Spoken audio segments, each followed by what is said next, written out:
what are the supplements you actually need? There's a whole lot of supplements out there these days, more seemingly every week. Do you need any? Which one should you take? I'm gonna break it down super simply. As someone that's been in the health and fitness industry almost 10 years, I own a gym, I'm a personal trainer. I've developed what I think is a pretty good physique. So I'm gonna condense my knowledge and share it with you right now. Which supplements do you need? There are only 3 supplements I've used consistently throughout my lifting career, and these are the only 3 I always recommend to everyone. The first one is a solid protein powder. I use plant protein. I find that whey protein upsets my stomach because I'm slightly lactose intolerant. Also, plant protein mixes better with things, I tend to find. Protein powder, like most supplements, is there to supplement your diet. You don't want to replace meals with protein powder. What you want to use protein powder for is the occasions where you wouldn't have had the time to eat or you need a little bit of extra protein. Things like if you're on the go, you just finished a workout, it's great to have a protein shake available or some protein oats. That way you can hit your protein target without having to cook another meal, without having to buy another meal. It's just supposed to make taking protein and increasing your protein numbers easier. Doesn't replace anything. Whole food is always going to be better, but on the occasions where you need a little bit of extra protein, that's where protein shakes and protein powders come in really, really clutch. Some of my favorite brands are going to pop up on screen now. The key thing here, especially if you have plant protein, make sure it's from a variety of plant sources. You don't want to just get pea protein, you don't want to just get soy protein. When you do that, you don't have a complete branched chain amino acid profile. Whey protein by itself will always have this because it comes from cows, but if you're getting plant protein, make sure it's from a variety of sources. Again, these are my favorite brands. These are the ones I'd recommend. The second key supplement I would always recommend,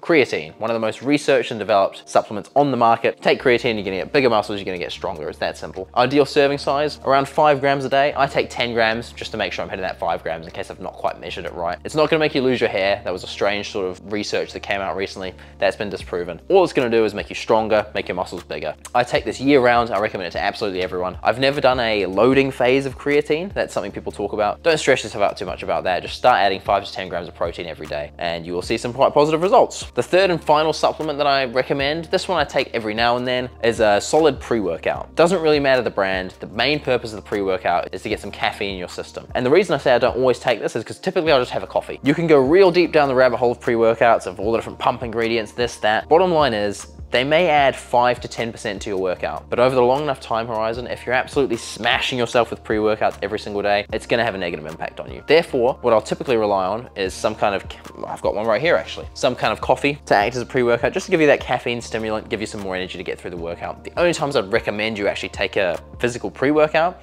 is if you don't have access to coffee or if you've got a big workout planned and it's every now and then. You've got a big leg day, you're going for a squat PR. Pre-workout can be useful, but be sparing with it. You don't want to be smashing your adrenal system every single day. Important thing I didn't mention with creatine, it's just slipped back into my mind. Only go for creatine monohydrate. The other ones have been proven to not work nearly as well. Creatine monohydrate is what you want, and any brand is fine. More or less, creatine is creatine as long as it's monohydrate. There's pre-workouts, like I said, they don't really matter that much, but my favorite pre-workouts that are a mixture of a good pump as well as a stimulant are these ones, but feel free to experiment. It's something quite fun, trying different pre-workouts. Now, which supplements would I always avoid? A good rule of thumb with supplementation is, if it sounds too good to be true, it probably is. This means things like testosterone boosters, fat burners, things that sound a little bit dubious, like how would that actually work, have usually been disproven and usually don't work. Testosterone boosters may increase your testosterone, but they don't increase your free testosterone. It's a complex thing. They don't really work. You've got to remember that in the supplement industry, the vast majority of supplements do absolutely nothing, or that they have negligible effects. Why do they exist? Because the supplement industry is enormous. People would always rather take a pill than they would actually work out. So if you see a supplement that sounds like it's shortcutting something and it sounds great, look it up, do some research on it. Feel free to try it, sure, but don't be expecting it to work super, super well. Those are the only 3 supplements I've ever really used and found success with. The other ones may have variable success depending on the person, but these days there's so much money in the supplement industry that you really can't know unless you try or look at research. So most of the time, save your money, focus on eating well, training hard, and getting enough rest. Use those 3 supplements I mentioned to help you along the path, but remember that supplements are there to supplement your diet. They're not gonna get the results for you. They're not gonna do the work for you, right? At the end of the day, it comes down to you. That being said, if you got some value from this video, if you're gonna try some of those 3 supplements I mentioned, or some of the brands I recommend, I'm not sponsored by these brands, so you know it's legit. Feel free to subscribe, and I'll see you in the next one.